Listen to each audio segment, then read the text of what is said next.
Hi, welcome to the Change Leaders Playbook, bringing you all things delivery and leadership in a podcast. Today, I'm joined by seasoned program and agile delivery professional and author Amanda Falshaw. Amanda's an agile delivery and transformation leader with over 15 years experience helping organizations scale delivery, embed agile practices, and achieve predictable outcomes. Now, she has a large-scale agile transformations across SaaS, media, and digital organizations in terms of her experience. And by day, Amanda is currently an AI Enablement Lead, and in her spare time, she writes a variety of books, including a new book, The Modern Delivery Manager. I've had the pleasure of knowing Amanda for a little while, and I'm very excited to catch up with her today. So with that, I'd like to welcome Amanda. Hello.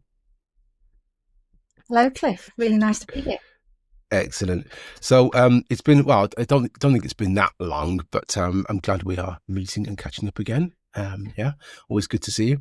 Now, Amanda, I want to just start by talking about just getting a bit of a flavor around your journey. So you've got lots of experience in program delivery, project delivery, and everything in between. What got you into this space in the first place, and how did you get to your current types of positions?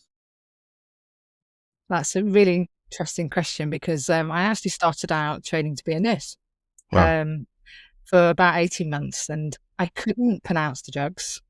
I was scared of being qualified at 21 and looking after people's lives. And so I decided to change tact and I went to Manchester Metropolitan University to do environmental management. That was great. That was lovely. After my degree, I had no idea what I wanted to do. But I got asked to be a research assistant at the geography department.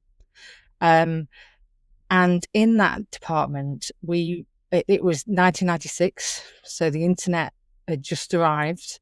And the projects that the guys were working on were all to do with digitizing GIS onto the web. So it was actually really groundbreaking work. And I was responsible for making websites in front page. And so I did that for about 3 years. And then one of the PhD students left to go and work for something called an agency. There was a company called Unite, actually, in Manchester. And he said, why don't you come across and join us? So I went across as a content editor, actually, not for long, because soon I was given a project management hat. And this is why I really cut my teeth on the industry. So I was there for 5 years. I moved through the project management training like Prince 2. I went on a fantastic Dale Carnegie course called How to Win Friends and Influence People. And it was amazing, actually. And so 5 years there, we got bought out by N Brown, a large company in Manchester. And then they made quite a few of us redundant, actually. And then I got a job at Reading Room. And I worked for Reading Room for about 14 years. And they're a company that build websites and all sorts of things, actually. Wonderful agency. I got to work in Australia for 2 years with them. And this is why I wore many different hats, like project director, head of production, operations manager, all sorts of things. And so I saw lots and lots of different projects that came through the doors, and then lots of projects going wrong, rescuing projects, working in agile, working in waterfall. And that was an amazing opportunity. Then I worked for iDocs, and I worked in their M&A team for a couple of years because Reading Room got sold to them. And then 2 years later, they sold Reading Room to Fat Media, and then made me redundant again. And then I worked for Fat Media for a few years. Then I decided to take consultancy ago, and I worked for And Digital for 4 years, doing all sorts of things, transformations. Working for And Digital was eye-opening, having worked in an agency, because the landscape is so different in terms of agile working, for one, different operating systems for another. Large scale systems, which I'd never even witnessed before. It was mind blowing how big some of these estates were, and especially then having a great opportunity for working with the BBC. That was a fantastic opportunity, and I love that. But that whole career has given me such a wide range of working with people, working with clients, working in completely different ways of working. And, being that person that wants to instigate change and better ways of working, producing wonderful outputs for them, working with completely different teams all the way along. So, yeah, that was probably a bit rambly, but that's kind of my story.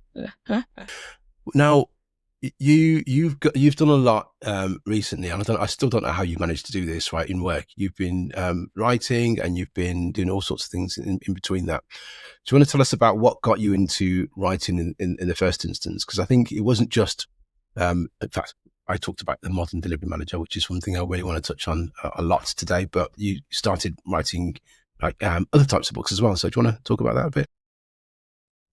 Yeah, well, funny enough, I've always enjoyed a bit of creative writing at work, really, in doing proposals and making things. I've always been really passionate about formatting and making things easy to read, because I am slightly dyslexic, so it's important to me that it's things are easy to read, easy to and interesting to read as well. So from proposal writing, I always then thought there was a book in me. I always thought it would be a biography. I don't know why, because it'd be so boring. But then I met my now husband, Andrew, and we got a dog, Wallace. And one day, Andrew came back from walking the dog, and he said, "You'll never guess what? There was a cow in the temple." And I said, "Oh, there's a story in that. I'm going to write a story about that." I did. I wrote the story, and then I thought, I don't know if anything will happen with this story. I liked it, but I wanted to write about something else. And so I had this idea, because I'm a landlord. I've got a few properties with tenants in, and I also have a holiday let with a friend of mine. And I thought, oh, you know what? It would be really cool to write a book about a treehouse hotel. But and so that's when I really started to get to write lots and lots of stories around this hotel, where there's the manager of the hotel, there's a marketeer, and there's the sort of general running around, sort of looking after the place. And I wrote about 15 stories. And then I thought, well, what am I going to do with this? So I thought, well, I'll send it off to an editor. So I spent some money to edit the first 3 books, and that was really interesting, because what she taught me was a lot around, grammar, talking at the right level for children, and it was a really interesting process. And then I thought, well, I need to get it illustrated. Ooh, I can't illustrate it. But Andrew, at a similar time, had bought himself a tablet. I said, and I do doodle. At one time, I'd drawn him people at work call him Barn Owl. So I drew an owl, and I gave it to him. And he said, "You can do your own illustrations, Amanda." And I was like, I don't know if I can. Anyway, I quickly bought my own tablet and started messing around. I used Sketchbook, and you know what? It was so cathartic, drawing and colouring and using different effects on brushes. And so I did. I then illustrated my own books. And I mean, I have got a lot better from when I first started. I'm actually redoing one of my books from the original. And then I started to publish the books and put them into Amazon.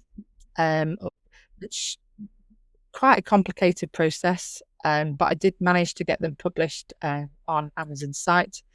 And then I needed to start thinking about marketing.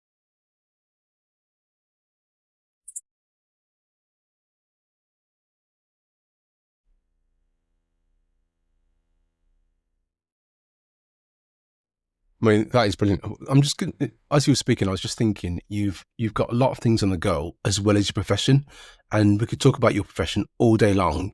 But there's all these other things to you. There's multiple facets to you: an illustrator, a writer of children's books, as well as books for grown-ups as well, and other things on top of that.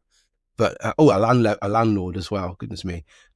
But I guess for me, I just listen to you and I just think how important is it to have other things in your life outside of work?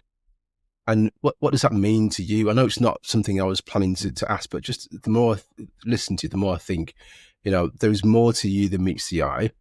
And I think potentially the way that you've excelled in work has been because you've not had work on your mind 24/7, and perhaps you've had other things to keep you occupied and to keep you maybe to keep your mind active, so that when you do go back to work, you can actually focus on doing the things that matter properly. I just wonder whether there's anything in that for you. What do you think?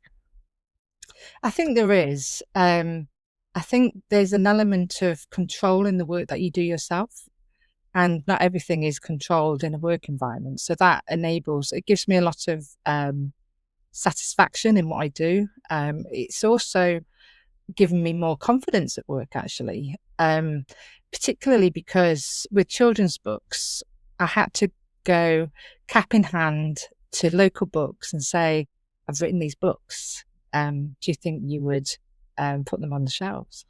And, that was so scary because it's your own work and it's your own rejection. But I was really lucky. I live in Buxton and there's a wonderful bookshop, Scriveners. She's been so supportive. And book, what's it called? Book Folk as well. He's been lovely and supportive also. And same with the tourist information. The lady there, Louise, has been super supportive of me. And then you get asked to do read alouds. And reading out your own stories is so scary, so much scarier than doing a pitch. And because it was so scary, but because I did it, it's given me confidence to do stuff like this, Cliff. I think when I met you a year or so ago, I was like, no, there's no way I'll do it. So it helps you to grow in your own career, and it helps you to ground yourself as well, because I know I can stand up and do a presentation with my books. I can stand up and present about my work. So, and it gives me that downtime that TV doesn't give me. It just enables me to switch off entirely and to focus just on my work. Yeah, that's very, very good. I've got a lot to learn in that space, to be honest with you. I actually, when I was growing up, I was okay at art, and I just stopped. So now I'm thinking maybe if I could pick it up again. I have a tablet, so maybe I could start doodling and see where it takes me. Who knows? But I'm not sure. I'm not sure whether I can illustrate my own book, though. We'll see. That's probably a stretch. You'll soon learn. Honestly, Cliff. do it. It's a lot of fun. Cool. So talk to me then about, let's have a chat about the Modern Delivery Manager, which, by the way, I got my copy from Amazon. It came very quickly and it's a great read. So anyone that's listening, feel free to do that yourself. It's great. What made you decide to write it? It's interesting, actually, because in the sort of authorship world, you people ask for ARC readers, which is advanced reader copies. And I offered to do an ARC read for a lady who'd done a textbook. And I have to admit, It was so boring. Um, I won't tell you what it's about, but it was very boring. It was formatted really badly, no images. It was just hard to read. Classic textbook. And I thought, I could do this. I know the publishing process. I But what shall I write about? And I was inspired actually to write The Modern Delivery Manager because over the past few years, I've certainly found that the role of delivery manager is sort of quietened off a little bit. And I'd be sitting at my desk thinking, oh, there must be something I should be doing. And it just really made me think. And I thought, I'm going to write a book about the modern delivery manager. And what that did was really help me to understand what I did. Because I found it really difficult to articulate what delivery managers do, especially to my family. I would always say, "Oh, it's like a project manager," or "I work in IT," or and my family don't even understand what agile are. So even saying an agile project manager doesn't wash. So I thought, I'm going to explain it and I'm going to make my family read it so they understand what I do and understand the differences between delivery managers and project managers, actually, because there is a huge difference, and understand the difference between a project manager and a product manager, because we're also very different. And also it made me think, okay, what can I tell other people that I do when I mentor them, that don't know me? How can we better at being at being a modern delivery manager? And also, how do we tell the wider world how valuable we are and actually what we do in our day-to-day job? And I've seen in places, or over the years, actually, sort of ebbs and flows. I mean, when Agile first came out, there was no delivery manager or project manager. And suddenly, excuse me, there was a realization that there was a role there for someone like a delivery manager. And again, over the years, redundancies happen in organizations, and suddenly it's the delivery manager that's taken away. And lo and behold, a few years later, they're back again. So I really wanted to explain to people and organizations what we do and why we're valuable. Yeah, I found a similar thing over the years as well, because there's, with things like agile and even other methods of delivery, there was this almost divergence away from having a single accountable person who has an end-to-end responsibility over one or multiple streams of work. I definitely see that it's becoming more of a thing, of an expectation. And my reasoning behind that really is that no matter what gets delivered, no matter what is what's on the table to be achieved, it's always easier to have a single point of contact that has a breadth of understanding of what's happening and has the influence to get things done. And I don't think that's ever going to go away anytime soon. But what's your take on it? Do you think that that's one of the reasons why, or why do you actually think that people did not feel that those sorts of roles were relevant or as relevant? And yeah, what's your thoughts around that? I think so. Our teams have matured, right? Years ago, because the project manager or delivery manager or scrum master understood what agile was, they could guide the teams through the ceremonies. They could police the Jira board, they could police ceremonies. But I think over the years, people instinctively know how to do agile. They know how to do the ceremonies. They don't need that hand holding anymore. And so what that's kind of open, and also I must mention AI becoming very prevalent in all the workflows that we use. And that in some regards is making people think, okay, well, we don't need a delivery manager because all they do is police the Jira board and and all the things that you see that they do, right? And I think that is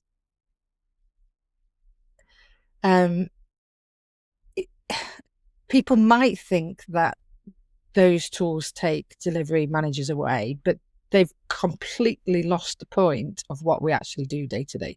And I think that's why there's a slight downturn. And that again is why I wanted to write the book. And it does has a chapter actually on delivery managers and AI, and how we should be using AI to up our game, but not to make us redundant. Yeah, I mean that's an obvious thing that I'm starting to see as well. It's still early days, and right now for me, I see AI as being more of a help than an hindrance, and something that hopefully is starting to take away all of the or many of the more mundane tasks.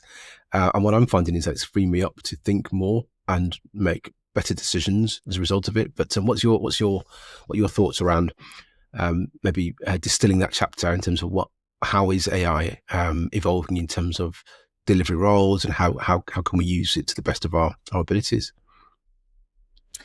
I mean, I use AI daily. I think it's really useful, especially when you work from home, right? You've got someone that you can. Normally, you'd go and ask your neighbour sitting next to you, what do you think about this? But now you can ask AI, and especially in remote environments, that's a wee bit of company, right? As well. And Sorry to butt in. If I remember, haven't you given yours a name as well? if I remember from previous conversations. Yes, I called him Chad. I was just so sick of saying ChatGPT. And I kind of humanized it a little bit, but just makes it more fun for me. I mean, I use a range of tools actually now, depending where you're working, obviously. That's my own personal version, but I use different ones depending on company regulations, and making sure that you're using things that are ring fenced for certain companies, of course. So I'm going slightly off topic, but I spoke to somebody the other day about AI and why they used it. And I'd never thought of this before. And they said to me, the best thing about it is that previously I'd have to ask my line manager or a peer who might be an expert in coding this piece of work. But now I'm not breaking their context. I'm not disturbing them. I can ask AI, and I'm not having to wait for them. So that element of it, I thought, wow, I've never thought about that. That's brilliant. So you're not disturbing people whilst you're asking AI questions. So for time saving other people's time, I mean, a word of warning with the AI though would be it's not always right. I've gone round in circles before now with AI, and I did publish a little book for a short while on dog-friendly pubs in Buxton, and I asked AI for some facts, and the first version I published had wrong facts in, right? Because I just believed Chad verbatim that these facts were real about Buxton. I was like, well, anyway, I mean, it's ridiculously easy to replace your manuscripts on Amazon, luckily. So I had to do my own fact checking. So yes, a word of warning, it still can hallucinate, and it's very, very, very convincing. Anyway, I would say use AI as your shadow. Don't use it as, verbatim. Use it to help you here and there. I mean, I hate writing minutes. It's for my whole career, I've hated writing minutes. So transcribing meetings is a fabulous introduction. Using it to summarize, debate, but you need to have the final word at the end of the day. You need to be that human in the loop. But yeah, use it and have a bit of fun with it. Don't be scared of it. It's incredibly useful, but you need to use it with those guardrails. Yeah, I totally agree. I can't stand doing minutes as well, and actions and all that sort of stuff. And thankfully, it's now pretty much taken care of. I'm also, I also think that, back to your point about hallucination, I find that using AI in my workplace is more useful to me when it's based on content that I've created, so to speak. So, for example, if I've been in a meeting and we've talked about scope, or we've talked about our planning activities, and we're actually doing some planning, if once we record that, we can then change or use the content to maybe turn them into, Jira tickets or something like that, and articulate them in the appropriate way as a story, in the way that we're supposed to do it.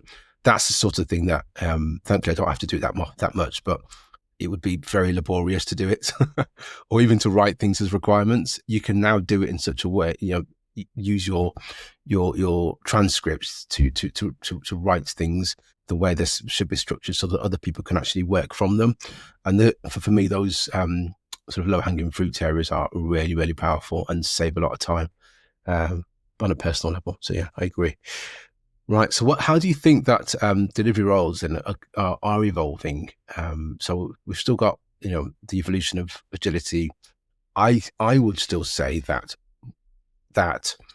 waterfall type delivery still is a thing and still exists, and probably still should, right, depending on what we're trying to deliver. How do you think delivery roles are evolving and will evolve over time? Possibly into running more than one team, running multiple teams, potentially. And I think in some organizations that's okay, where you've got mature teams. They also have the support of product managers. They also have the support of, your tech, very clever tech leads as well. I think there is scope to be more of a sort of program delivery manager in those situations. But I will say that whilst things are running well in delivery teams, delivery managers can focus elsewhere. But if something goes wrong, they need to be there to fly in and help. So I think that's the word of warning for not having an embedded delivery person, is that on the surface it looks like it's going well. Delivery, I think, are those people who spot issues really quickly. They're usually really experienced in their domain, and they can see a problem a mile off, and they can sense when delivery is getting blocked. It's getting and probably it's going to be blocked before other people realize it, right? Because if you're normally the person to notice when somebody's gone quiet in stand-up, and they're usually quite bubbly. You're the person who spots frowning, going, I'm not sure if we can do this in 2 weeks. And you're the person who will call them out and go on, you don't look very happy about that. Can we do it in 2 weeks? And that just gives them opportunity to go, Amanda, actually, I don't think we can. I know we might need to, but we need to be realistic about that. So I think a delivery manager needs to be that person who's spotting issues before they happen. I've always believed in making sure that delivery is very well known by any reliant teams. So we work a lot cross-functionally now, don't we, with other teams that are dependent. Being that person who's in touch, friendly, and brave to talk to those other teams to make sure that the path to delivery is clear down the way. Yeah, very good. So I think, from what I can gather, which I absolutely agree with, is the ability to use your experience and personal touch to actually engage with people, preempt and resolve things before they become problematic. So whatever technology comes into place to help us, that those skills are just not going to go away, are they? Because they're irreplaceable, and that experience is irreplaceable as well. So, I totally agree. Totally agree. And hopefully, using AI and things like that, for example, should free our roles up, or delivery people up and leaders up, to be able to actually do more of that and spot things more early and resolve problems more proactively as well. And that's certainly what I'm starting to see. So I have a bit more thinking time to be able to spot things, which is quite reassuring now. So we'll see what the future holds. Hopefully there'll be more of that. I also wanted to ask a question about, in the book as well, you mentioned something which I think is talked about a bit, but people don't really get it, which is flow. Like, because one of the things you've got in the book, it says why flow often matters more than just process in the modern organization. And a lot of people, I've been certainly used to this, where people are really feel reassured that they have the ceremonies in place, they have all the meetings in place, all the reporting in place, but they actually haven't got the right activities or the right work happening when it needs to happen, and then therefore things get delayed, right? What's your take on flow, and why that potentially is more important than the process side of things? What does it mean to you? So what it means to me is that you're enabling work to flow through the entire system at an even predictable rate, I suppose. And your job in that is, as we were just talking about, is spotting those interdependencies, is spotting those blockers, using metrics as a light touch, actually. I believe in agile metrics, but I think we should be using them lightly, not as a weapon. So I think metrics do play their part, and they can help to indicate potentially where things may be becoming a blocker. So metrics are really important. I think the personal touch, as you said before, Cliff, is wildly important to understand those end-to-end systems. Much earlier in my career, it became really important to me to be really friendly with tech ops because they're the end of the chain quite often. And so friendly with tech ops and making sure they're aware that actually we've got a launch next month, we're going to need these people on hand. So it's looking after that end-to-end flow, being that personal, friendly, brave person sometimes, to have those conversations, and always look for those opportunities to ensure that the flow is working all the way through. There's another book I read, actually, which my current CEO always tells people to read, and it's brilliant. And that's The Goal. And that's around, it's actually written as a storybook, which I found really inspiring as somebody who's not a massive textbook reader, because they are generally quite boring. Anyway, this is written like a story. It's all about unblocking and keeping the flow of materials within a factory, actually, from beginning to end. And that's the same concept of flow in the delivery sense, is that we're keeping things going. We're looking for burnout. We're looking for people who aren't engaged, and we're just making sure that things can continue as they're supposed to. Yeah, that is really helpful, and I certainly agree with that as well, because ultimately, managing risks, managing dependencies, all the usual things, they really are about maintaining flow, and anything that disrupts it is problematic towards the end goals. And just looking at it in that straightforward view actually could help and should help people to prioritize their time efficiently and spend less time, hopefully, on making things look brilliant, and more time on actually doing things that matter and actually have a meaningful impact on whatever the objectives of a project or a program or work stream are. So yeah, very, very useful. Now, I'm interested in, I think we've talked a bit about this, but I'm interested to get your sort of top tips in terms of if somebody was coming into the industry and thought, actually, gosh, I want to be in like a project type role, or want to deliver technology, but I'm sensing that there's a long way to go, and some of these things are being automated. What would be the top tips that you'd have for somebody getting into the industry, so to speak, and what skills they should be picking up for themselves, and how they should be looking to navigate their careers? That's a perfect question. I've got a son.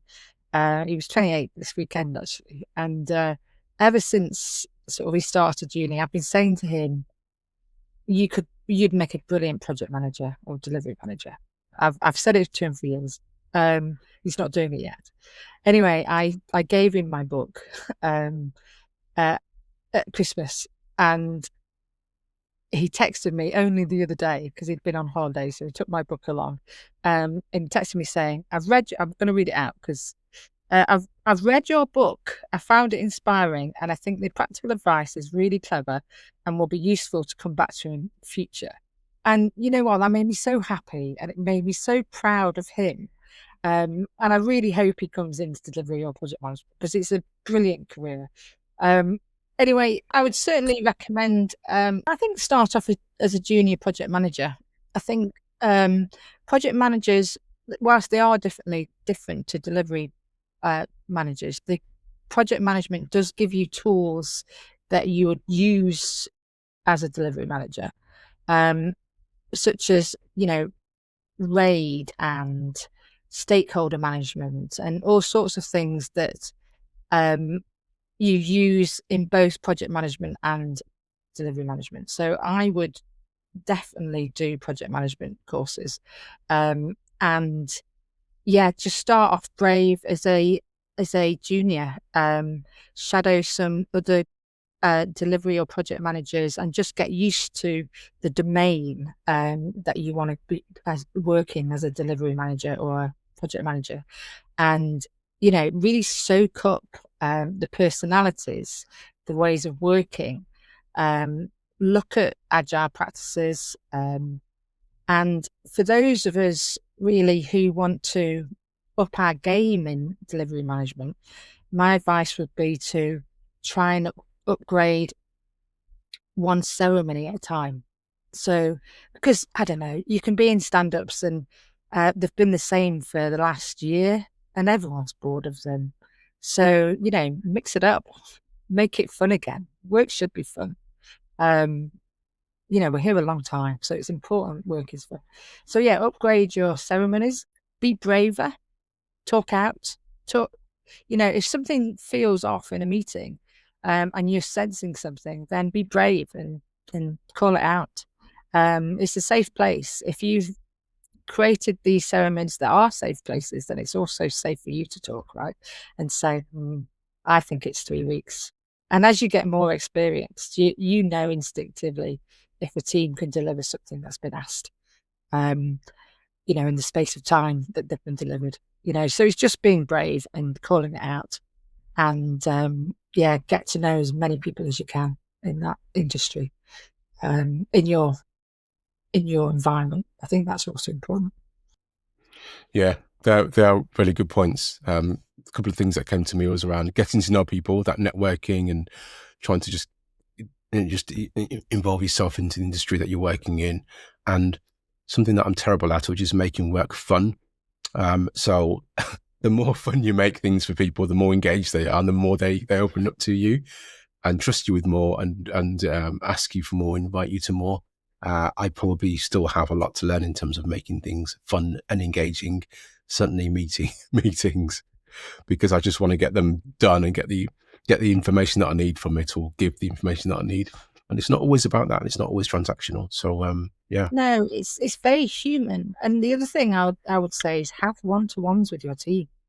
Get to know them on a personal level, right? And getting to know people on a personal level creates this bond and this trust that enables you to have those candid conversations. So yeah, no, 100% Cliff, I agree with that. Mm. Right. This is the dreaded time that I have, which is the dreaded time, which is where you get to ask me a complicated, challenging question that you can make as hard as possible. So I'll give you that opportunity if you have one question or two, even if you want, and I'll do my best to answer it. Something you've always wanted to ask me, but just never got around to it, and now's the time. Well, I wanted to ask actually, where do you think delivery adds the most human value in an AI accelerated team? That's a tough one. I've never expected a question like that. The most human value in an AI accelerated team. Okay. So I think we covered some of it before when we talked about um, building relationships, even when you're using AI tools to get important work done. I think where delivery leadership can add the most value in that space really is where we take time out to put away technology, actually, and let the technology work for us such that we can then take time away from it and build relationships, whether it's doing something engaging or just having ideally a face-to-face conversation to have just an open discussion about how are things going, what are our concerns, and do it even without transcribing, for example, but just doing it in a way where the team know that you're in front of each other, you're actually actively listening. And I would say potentially in dispersed teams, it's probably not ideal, but in teams where you can meet face to face, it is perfect because it means then that the technology is not a distraction and it's there as a tool to help you to build relationships. I think those relationships and the trust that's built with teamwork helps to increase productivity and surface things that otherwise wouldn't be surfaced. So I think actually when the technology is so rife and so productive, just taking a step away from it, letting it do its thing and building strong relationships in person, ideally will be the best way. And of course it can happen remotely as well. But yeah, that's kind of where I'm at. Probably not the answer you're hoping for, but that's one way I think we can make it work for us.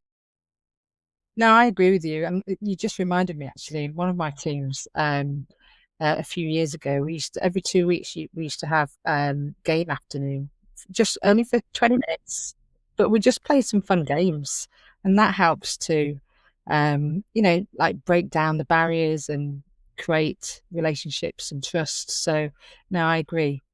And we were a remote team, so which is why we played. Obviously, we used technology to play these games, but it wasn't important. I did protect that 20 minutes because it was important for the team. Um, so yeah, 100%. Or and yeah, meet outside. Again, just on a personal, let's not talk shop kind of thing. Yeah. So yes, nice. Do you have any tips on art at all, doodling, and what to do and what I should not do? Um, get a decent pen for your Oh, tablet. okay. Ooh. Yeah, because not all of them I think mine's got like a bit of a suspension on it. So Hmm. you can do, it enables you to do different sort of a light draw, swipe or a hard one. And cheap styluses won't do that very well. Right. Okay. So you need a good stylus. I'll bear that in mind for next time. Now, yeah, it's gone very quickly, Amanda, as I thought it would do. It's been a real pleasure having a chat with you again. I hope we can catch up again soon. And yeah, see you again soon. Thanks very much for coming along. Thank you, Cliff. Pleasure. Thanks, Amanda. Thank you.